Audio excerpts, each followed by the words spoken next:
So guys welcome to my blog. आज हामी जाँदैछौँ बहिनीको बर्थडेको लागि र पूजा दिदीले केक लगिदिँदै हुनुहुन्छ। हामी जाँदैछौँ बाटोमा 2-3 घर पर्तिरको बहिनी हो होइन। र हामी पुगिसकेका छौँ बर्थडे घरमा होइन।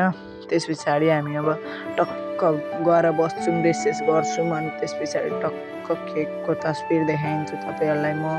र बहिनी चाहिँ अलिक मानेको थिइनन् किनभने सानै हुन् नि त बहिनी। उसको नाम चाहिँ पाण्डा हो होइन। सबैले कमेन्टमा ह्याप्पी बर्थडे पाण्डा बहिनी भनेर लेखि पनि दिनु होला होइन। हामी चाहिँ उहाँको अब बर्थडे मनाइदिँदैछौँ, ह्याप्पी बर्थडे टु यु भन्दै होइन। टक्क लाएर अलिक सानै हुन् बहिनी, 2 वर्ष लागिन् होइन। सट्ट केक सेक काट्यौँ होइन। रमाइलो भइरहेको छ है गाइस। हेर्नु होला, लाइक कमेन्ट सेयर सब्सक्राइब हान्न नभुल्नु होला। लाइक कमेन्ट सबजनाले हान्नु पर्यो है गाइज। र हामीले केक सेक काट्यौँ होइन। त्यस पछाडि रेसेस गरेँ एकछिन। त्यस पछाडि यहाँ टक्क पाण्डा बहिनी बिच आइन् ठ्याक्कै। अनि त्यस पछाडि मैले टिका सिका पनि सट्ट लगाइदिएँ होइन मस्तले। अनि आशीर्वाद दिएँ होइन।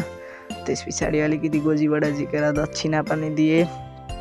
त्यस पछाडि अनि हामी लाग्यौँ केकतर्फ, केक मस्त खानातिर होइन। त्यस पछाडि हामी लाग्यौँ खानातिर। मस्त पुरी र सब्जी मस्त हाने होइन मैले पनि। अनि बहिनी र दिदीले पनि हानिराख्नु भएको थियो। हाम्रो यता पूजा दिदीले पनि मस्त हाल्नु। सो गाइज आजको ब्लग यति नै। लाइक कमेन्ट सेयर र सब्सक्राइब गरेर साथ दिनु होला। धन्यवाद।